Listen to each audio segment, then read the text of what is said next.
एक किसान जिसने अपने खेत में एक कीट से बचने के लिए हजारों रुपए की दवाई का छिड़काव किया, पर बाद में उसने देखा कि उसके खेत में ये कीट बहुत अधिक संख्या में आ गए हैं और उसकी फसल चौपट हो गई है। ऐसा क्यों हुआ?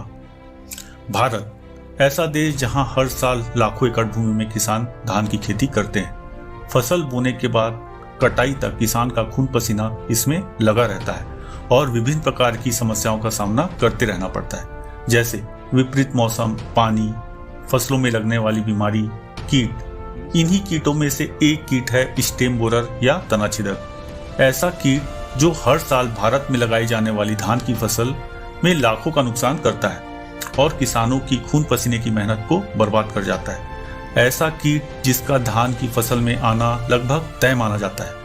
हर साल किसान इससे बचने के लिए हजारों रुपए के कीटनाशक का छिड़काव अपने खेत में करते हैं, पर फिर भी ये खेतों में नजर आते हैं। इससे बचाव कैसे करें, जानते हैं इस वीडियो में। साथ ही प्रयास रहेगा आपको बेहतर कीटनाशक की जानकारी देने का, जिसके बाद ये कीट कभी आपकी फसल को नुकसान नहीं पहुंचा पाएगा। स्टेम बोरर का बार बार खेतों में आना ये क्यों होता है, ये जानने के लिए आपको थोड़ा सा इसके लाइफ साइकिल या जीवन चक्र को समझना होगा। सभी किसान भाइयों को मेरा नमस्कार। मैं हूं शशांक और आप सभी का स्वागत है भूमि आईपीएम में।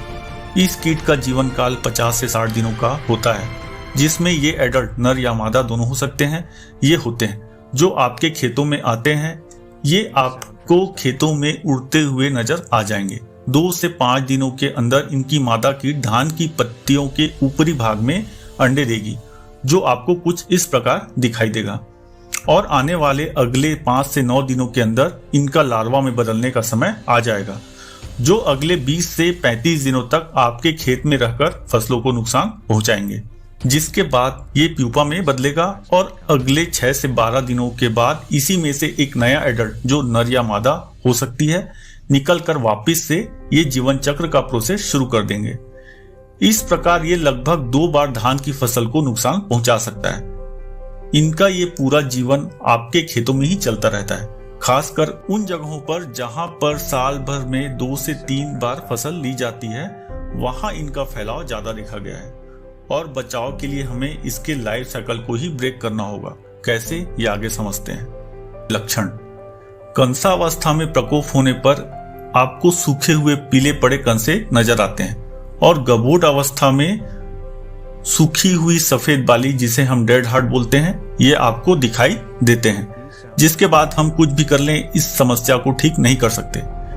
किसानों द्वारा अक्सर कीट प्रकोप के लक्षण दिखने से पहले ही कीटनाशक खेतों में डाल दिया जाता है, जिसका असर धीरे धीरे कम होता रहता है, जो अधिकतम 10 से 12 दिनों तक रहता है। और फिर इनका असर खत्म होने के बाद ही कीटों का खेतों में प्रवेश होता है। इनका जीवन चक्र शुरू हो जाता है। किसान भाइयों से निवेदन है कि जब तक इन कीटों के कोई लक्षण आपको न दिखें, जैसे उड़ते हुए पतंगे या धान की पत्तियों पर सफेद अंड समूह या एगमास, ये नजर न आए, तब तक किसी भी प्रकार के कीटनाशक का छिड़काव हमें नहीं करना है। अन्यथा आपके कीटनाशक के छिड़काव के बाद भी ये आपके खेतों में आ सकते हैं और भारी नुकसान पहुंचा सकते हैं।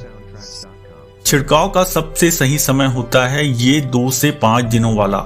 इसी समय हमें इसके लाइफ साइकिल को तोड़ना है और इस समय की जानकारी सही समय पर पता करने के लिए आपको कम से कम 3 दिनों के अंतराल में खेतों का अच्छी तरह से निरीक्षण करते रहना है। अगर आपके खेत का रकबा ज्यादा है तो फिर हमें कीटनाशकों पर जाना ही पड़ेगा, पर अगर आपके खेत का रकबा कम है, आपकी भूमि अधिक नहीं है, आप छोटे कृषकों की श्रेणी में आते हैं, तो निरीक्षण के दौरान आपको जितने भी एग मास या अंड समूह दिख रहे हैं, उन्हें हाथों से ही तोड़कर नष्ट करें। सभी को आप नष्ट कर पाएं ये संभव नहीं है, पर जितना भी आपको दिख जाए आप नष्ट करें। आपने एक अंड समूह को भी या एग मास को भी नष्ट कर दिया तो समझिए आपने 50 से 80 कीड़ों को अपने खेतों में आने से रोक दिया है। इस प्रकार आपने अपने खेतों में इस कीट के कारण होने वाले नुकसान को बहुत हद तक कम कर दिया है, जो कि इन कीटनाशकों के प्रयोग पर होने वाले खर्च से बहुत ही कम होगा। और इस प्रकार आप शायद कीटनाशकों पर होने वाले भारी खर्च से भी बच जाएं।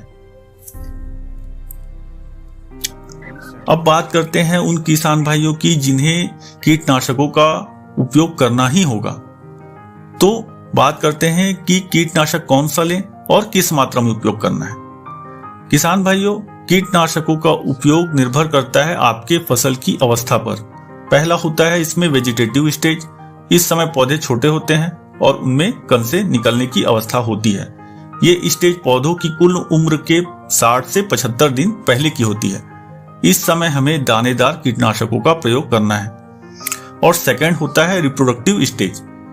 इस अवस्था में स्प्रे किए जा सकने वाले कीटनाशकों का उपयोग हम करते हैं। तो पहला देखते हैं वेजिटेटिव स्टेज में, जिस समय पौधे छोटे होते हैं, बढ़वार पूरी नहीं हुई होती। इस समय इनके अंडों से लार्वा निकल के पौधों के निचले भाग से होते हुए तनों या कंसों में प्रवेश करते हैं। ये कीट के लार्वा वानस्पतिक अवस्था के दौरान टिलरों को अंदर से खाते हैं, जिसके कारण केंद्रीय टिलर सूखने लगता है। इस समय हमें दानेदार कीटनाशकों का उपयोग करना है, जैसे कर्टॉफ हाइड्रोक्लोराइड 4% ग्रेन्युअल। इसकी 8 से 10 किलो मात्रा प्रति एकड़ के हिसाब से हमें लेनी है और इसे रेत या मिट्टी में मिलाकर खेतों में छिड़कना है। यह आपको मार्केट में कैल्डान, कराडॉन, किल्डॉन, 4G इन सब नामों से आपको मार्केट में मिल जाएगा। दूसरी दवा है क्लोरेंट्रानिप्रोल 0.4% ग्रेन्युअल। इसकी 4 किलोग्राम मात्रा आपको लेनी है प्रति एकड़ के हिसाब से। ये आपको मार्केट में फर्टेरा, कवर और भी अन्य नामों से मिल जाएगा।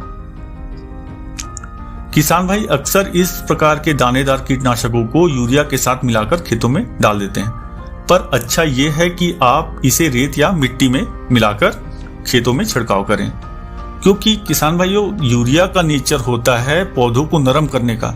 पत्तियां हरी होती है, नरम होती, मुलायम हो जाती है, बढ़वार तेज होती है।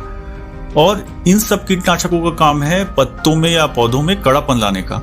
तो ये दोनों जब मिल जाते हैं तो कीटनाशक भी अपना काम ठीक से नहीं कर पाते, या उनका असर का जो ड्यूरेशन है, उनके प्रभाव का जो समय है वो कम हो जाता है।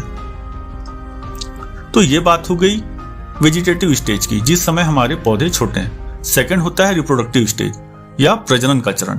इस चरण में कीट का प्रकोप होने पर आपको सफेद बाली या डेड हार्ट हमें नजर आने लगते हैं।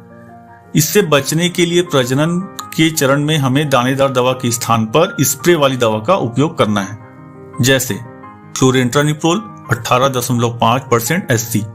इसकी 60 ml मात्रा प्रति एकड़ के हिसाब से हमें लेना है। इसे 200 लीटर पानी में मिलाकर हमें खेतों में छिड़काव करना है।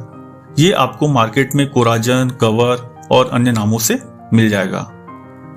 दूसरी दवा है फ्लुबिंडामाइड 39.35 39.35% SC। इसकी 20 ग्राम मात्रा हमें प्रति एकड़ के हिसाब से लेनी है। ये मार्केट में आपको फेम और अन्य नामों से मिल जाएगा। तीसरी दवा है थाइमेथोक्साम 25% WG। इसकी 40 ग्राम मात्रा आपको प्रति एकड़ के हिसाब से लेनी है।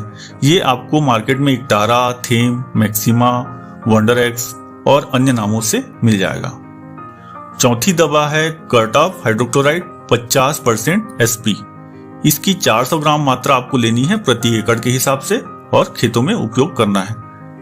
ये मार्केट में आपको कैल्डान 50 SP या क्रीटाप और भी अन्य नामों से मिल जाएगा। किसान भाइयों से एक और निवेदन है कि जब भी कीटनाशकों का छिड़काव करें, उपयोग में लाया जाने वाला पानी आप साफ लें। खेतों में भरा हुआ मटमैला पानी का उपयोग आप ना करें, आपको बेहतर रिजल्ट मिलेगा। तो किसान भाइयों, ये थी आज की जानकारी अच्छी लगी हो वीडियो को लाइक करें, चैनल को सब्सक्राइब करें, अन्य किसान भाइयों के साथ शेयर करें। धन्यवाद।